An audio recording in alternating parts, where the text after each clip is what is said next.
Hello everybody, welcome back to Sci-Fi Read Aloud. This is episode number 9, and we're continuing through 20,000 Leagues Under the Sea.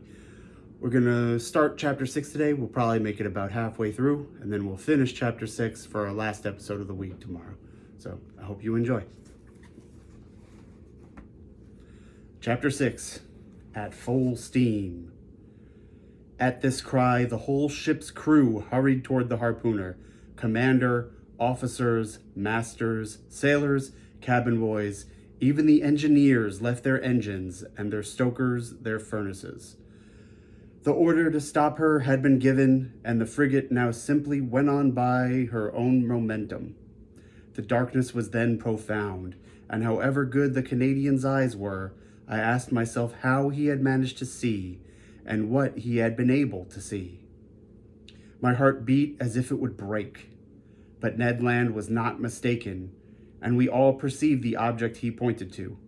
At 2 cables' lengths from the Abraham Lincoln, on the starboard quarter, the sea seemed to be illuminated all over.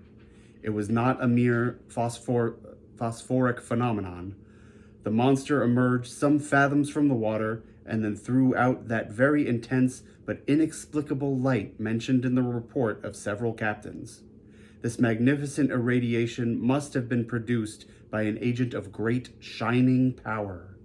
The luminous part traced on the sea an immense oval, much elongated, the center of which was condensed a burning heat, whose overpowering brilliancy died out by successive gradations. "It is only an agglomeration of phosphoric particles," cried one of the officers.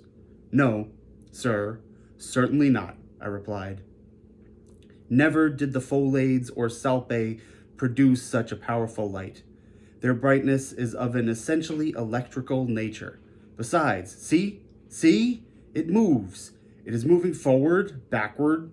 It is darting towards us. A general cry arose from the frigate. "Silence," said the captain. "Up with the helm, reverse the engines." The steam was shut off, and the Abraham Lincoln, beating to port, described a semicircle. "Right the helm, go ahead," cried the captain. These orders were executed, and the frigate moved rapidly from the burning light. I was mistaken. She tried to sheer off, but the supernatural animal approached with a velocity double her own. We gasped for breath. Stupefaction, more than fear, made us dumb and motionless. The animal gained on us, sporting with the waves. It made the round of the frigate, which was then making 14 knots, and enveloped it with its electric rings like luminous dust. It moved away 2 or 3 miles, leaving a phosphorescent track, like those volumes of steam that the express trains leave behind. All at once, from the dark of the horizon whither it retired to gain its momentum, the monster rushed suddenly toward the Abraham Lincoln with alarming rapidity, and stopped suddenly about 20 feet from the hull, and died out. Not diving under the water, for its brilliancy did not abate, but suddenly, and as if the source of this brilliant emanation was exhausted. Then it reappeared on the other side of the vessel, as if it had turned and slid under the hull. Any moment a collision might have occurred which would have been fatal to us. However, I was astonished at the maneuvers of the frigate. She fled and did not attack. On the captain's face, generally so impassive, was an expression of unaccountable astonishment. "Mr. Aronnax," he said, "I do not know with what formidable being I have to deal, and I will not imprudently risk my frigate in the midst of this darkness. Besides, how attack this unknown thing? How defend oneself from it? Wait for daylight, and the scene will change. You have no further doubt, Captain, of the nature of the animal?" "No, sir. It is evidently a gigantic narwhal, and an electric one. Perhaps," added I, "one can only approach it with a gumchus or a torpedo." "Undoubtedly," replied the captain. "If it possesses such dreadful power, it is the most terrible animal that was ever created. That is why, sir, I must be on my guard." The crew were on their feet all night. No one thought of sleep.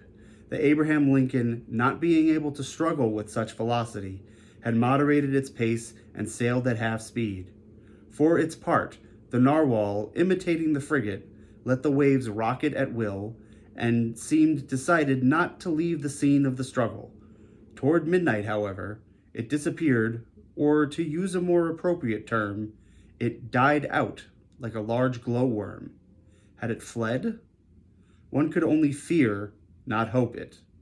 But at 7 minutes to 1 o'clock in the morning, a deafening whistling was heard, like that produced by a body of water rushing with great violence. The captain, Ned Land, and I were on the poop, eagerly peering from the profound darkness. "Ned Land," asked the commander, "you have often heard the roaring of the whales?"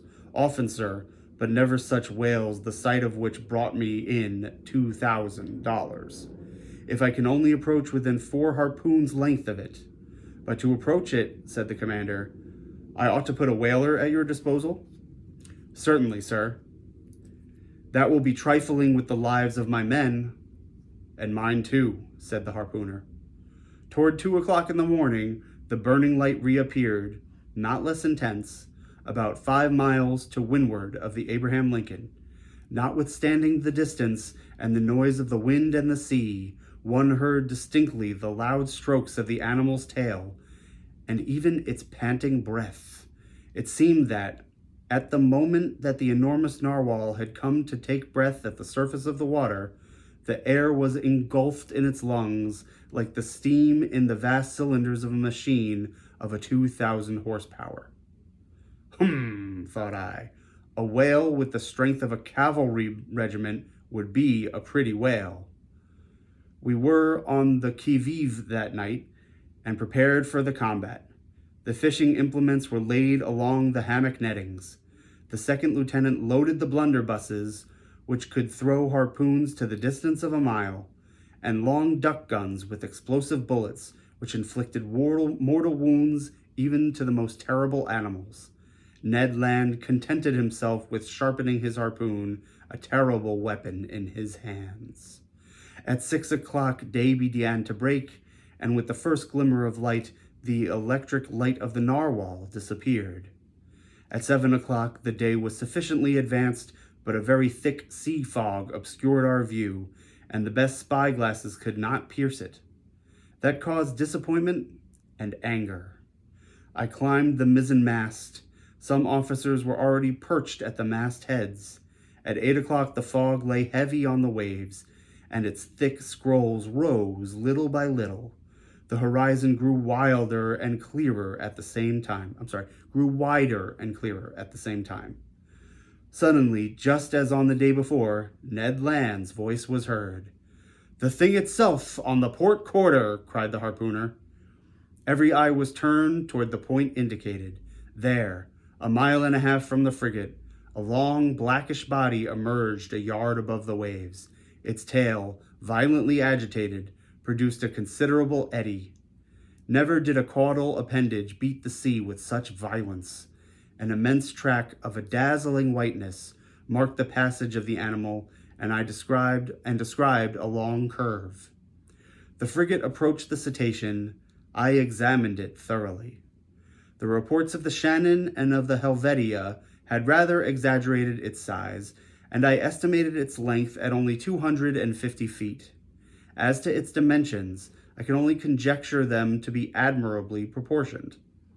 While I watched this phenomenon, 2 jets of steam and water were ejected from its vents and rose to the height of 120 feet. Thus, I ascertained its way of breathing. I concluded definitely that it belonged to the vertebrate branch, class Mammalia. Thank you, everybody. We will conclude Chapter 6 tomorrow.